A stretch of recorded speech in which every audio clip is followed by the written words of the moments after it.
Chapter 6 of The King's Daughter. The King's Daughter by Pansy. Chapter 6. The Drunkard's Home. I know thy works, and where thou dwellest, even where Satan's seat is, and thou holdest fast my name, and hast not denied my faith. They walked briskly and merrily down the straggling street, until they neared one of the tumble-down shanties, which had a way of appearing right in the midst of more pretentious buildings, looking, by that means, more wildly out of place than they would have done had they been somewhat isolated. "Dear me!" said Dell in dismay. "What a house! What a place to live in! How should you like to have such a crazy-looking, broken-windowed den as that for a home?" "I shouldn't like it," Tommy said, emphatically. "Well, between you and me, I don't believe the people who live there like it either in the least. I'll tell you what it is, Tommy Truman, when you get to be a man, and have a family to take care of, if you go and live in such a way that by and by you have to move your family into such a rickety old hovel as that, why I shall be dreadfully disappointed in you." "I never shall, you may depend," said Tommy, his tones bristling with earnestness and determination. "I'm glad you are so decided about it," Dell answered approvingly, "because now you see you will likely to set about keeping out of such places; set about it right away, I mean. Things don't happen all at once, you see. They begin to get ready away back, years and years before we think about them. I have a fancy that even that old house didn't come into this wretched condition all at once. Perhaps there was a time when all the lights were in the windows." "I know there was," answered Tommy, decidedly. "When that old fellow moved in here there wasn't a pane of glass gone, and things looked kind of decent. I remember the night Sam smashed the first one. He jammed his fist right through it, and made it bleed like 60, too." Further explanation from Tommy was checked by sounds of banging and scuffling issuing from the said house, and finally a scream, full of mingled terror and anger, checked their footsteps, and made Dell's heart, at least, beat faster. "What can be the matter?" she said, anxiously, as they stopped and peered back at the house which they had just passed. "Oh, Sam is drunk, I suppose," Tommy exclaimed, contemptuously. "He is most every night of his life, and he tears around like a madman. He's got a little girl only 6 years old, and he whips her like all possessed. He'll kill her some time, folks think." "He's whipping her now," said Dell, excitedly, as the sounds of blows and screams came out to them distinctly on the evening air. "Tommy, this is dreadful. Can't anything be done? Can't you and I do something, don't you suppose?" And she turned and went with swift steps back to the house. "Oh, Miss Bronson," Tommy made answer, earnestly, "we can't do anything with him. When he's drunk he's just like a crazy man; folks are afraid to go near him." Nevertheless, he followed her back to the door. Dell had her hand on the latch, and, by way of answering, she said: "Why, it's our Sam. I can see him through the window." Then she pushed open the door and entered. "Ain't you awful afraid?" asked Tommy, quaking even to the toes of his new boots, yet at the same time aching for an adventure. But Dell addressed her next remark to the crazy man inside: "Why, Sam Miller? Now, aren't you ashamed of yourself?" It does not need picturing the scene that met her eye. It was the same old miserable story that we Americans are so accustomed to, and so delight in, that we take few, if any, measures to prevent its daily repetition: a drunkard's home, and whatever of squalid wretchedness and filth are needed to enliven the scene, a drunkard's wife cowering in a corner, alternately weeping and screaming, while her husband held by the shoulder with iron grip their youngest child, 6 years old, and struck blows thick and fast with the round of a chair on the bare neck and arms, or yellow head of the shrieking child. Not an unusual picture in the least, you perceive; in fact, only a very commonplace one, lacking in several details that are often added to make it more striking and noticeable. It was not new to Dell, for with her Uncle Edward she had penetrated into all sorts of fearful spots, where people huddled and called themselves at home; for this delightful rum, that so beautifies every picture that it touches, was to be found in Boston as well as in Lewiston. But there was one feature of it that was new to her, and quite sufficiently striking. It was the first time that she had ever beheld such a picture, having a vivid sense of the fact that her father was the artist entitled to all the honors for the grouping of the scene, and the vivid effects that had been produced. Hitherto Dell, looking upon some poor drunken wretch, had shuddered with horror, and mentally expended her bitter, burning indignation on some unknown and terrible villain who had sold the rum. But didn't she know, only too well, where Sam Miller procured his poison? He was a habitual hanger-on at her father's tavern, a regularly engaged help, bringing for her use innumerable pails of water, and papers, or anything she chose to send him for in the course of the day, and receiving his payment in rum. What an awful background to the picture before her! Meantime Sam Miller eyed her glaringly and with dangerous menace at first, and then as there stole over his bewildered senses a dim notion of who she was, a faint memory of the numberless kind words and pleasant smiles that she had bestowed on him during the last 10 days, must have crossed his brain, for the angry glare gave place to a sheepish side glance, and muttering something about the young imp needing a whipping every hour, he abruptly thrust her from him, and stumbled rapidly up the rickety stairs out of sight and sound. Then a curious scene ensued. Dell, having met with unexpected success, turned to comfort the wife, who had caught up her child the moment it was released, and met, to her astonishment, angry eyes and tongue. "And what kind of manners do you call it, for a fine lady to burst into a man's own house in the night, when he's correcting his girl, and ask him if he ain't ashamed of himself?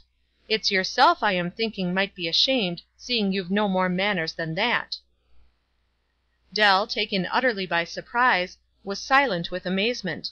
Not so with Tommy. He burst forth with fiery indignation. "Now, Mary Miller, that's a little the meanest thing out. You wanted little Mamie killed out and out, I s'pose? He'd have done it with a few more thumps, and you go and come down on the lady that saved her life." A great sob burst from the woman's throat, and she went eagerly about ministering to the suffering child, but her voice retained all its bitterness. "I don't care," she muttered. "Them as thrives by the thing that makes a madman of him ain't the ones to ask him if he's ashamed. He ain't himself, Sam ain't. He wouldn't hurt Mamie more than he would his own self, nor so much, if he knew what he was about. And it's her and hers that's made him what he is. I know who she is, and who her father is, and I hate 'em both. I know how she gets her fine clothes and things. My Sam, and lots of others, gets them for her, and she needn't flaunt them here in my face, and tell my Sam to be ashamed of himself. I won't stand it, I won't, so now." And then the hard voice broke down in great bitter tears, that seemed wrung from her against her will, each with a groan. Poor Dell! Poor sad-hearted girl, standing there in her youth and beauty, with her white robes floating snowily around her. What an aching heart they covered! She stood for a moment, after the voice ceased, transfixed by the sting of the hard words, until Tommy's voice roused her. "Come, Miss Bronson, don't stay where people don't know enough to tell a friend from an enemy." Then she went swiftly forward to the woman's side, and spoke rapidly. "Mrs. Miller, you ought to put cold water on the child's head, bathe the lumps in ice-cold water, and it will keep them from swelling, and relieve the pain. And, Mrs. Miller, you think you know me, but you don't. I hate it, this awful business, this selling poison, with such a hatred as I haven't words to express. I am fighting against it, and praying against it, and I will do so as long as I live." Then she turned, and went swiftly away. They walked along the deserted street in silence, until they neared Dell's home. Tommy broke the stillness. "Miss Bronson, don't feel bad about what that woman said. She was half crazy, you see, and she don't know anything anyhow." Dell smiled drearily, and gave her attention to the 3 or 4 men who were staggering and swearing and whistling along the street, having just issued from her father's hospitable doors, every one of them in different stages of intoxication. "Oh, Tommy, Tommy," she sighed, "we need a temperance society, don't we?" "Yes, we do," said sturdy Tommy Truman, true to his principles of strict temperance even then, when he would have liked to comfort her heart with the assurances that nothing of the kind was needed. Dell replied with solemn eagerness: "Well, Tommy, let us have a temperance society, one that will be worth something. Let you and I work for it with all our might and main, in every way that we can think of. Let us talk about it wherever we go and whoever we see, let us think about it constantly, and pray about it a great deal. Will you do it, Tommy?" And Tommy, standing there in the moonlight, took off his hat and answered with very grave and earnest words: "Yes, Miss Bronson, I will. Just as sure as my name is Tommy Truman, I will do everything I possibly can." Dell let herself into the dismal house, and paused with a kind of fascinated shudder at the bar room door. The loungers had dropped off into silence and drowsiness earlier than usual, and their deep snoring breaths, mingled with the sizzling of the kerosene lamp, made the only sounds there were. Tilted back in his armchair, his feet on one of the tables, sat her father, snoring with the rest; the red, bloated face looking more red and more bloated than ever before, and what light there was shone full on his thin hair, singling out from among the black locks many and many a white hair, telling of fast coming age and swift decay. And he was her father! That bloated, disfigured, disgusting being! She turned and ran with swift steps away from the dreadful sight up to her own room, and turned the creaking button to fasten herself in. Then she struck a light, and dropping into her little sewing chair gave herself up to something as near as despair as Dell Bronson's healthy, cheery nature ever reached. "It is all true," she said bitterly. "Just as that poor woman said, I am a rumseller's daughter. It must seem to lookers on as though the very clothes I wear are bought with the price of misery, such as I saw to night. What can I do? My hands are just completely tied. Uncle Edward doesn't know. If he realized how it was, he would see that I can do nothing. It would be better for me to give up all public attempts, at least. What perfect mockery it must seem to people to have me mixing myself up with a temperance society. I live in a rum tavern, and my father sells the rum with his own hands, yes, and drinks it too. He is almost as bad to-night as those poor wretches that I met. If he were to try and walk he would stagger along, just as they did, perhaps. Oh, father, father! Oh, why must I have such an one? There are such good fathers in the world." And then Dell's words broke into sobs, and there came over her a perfect storm of tears.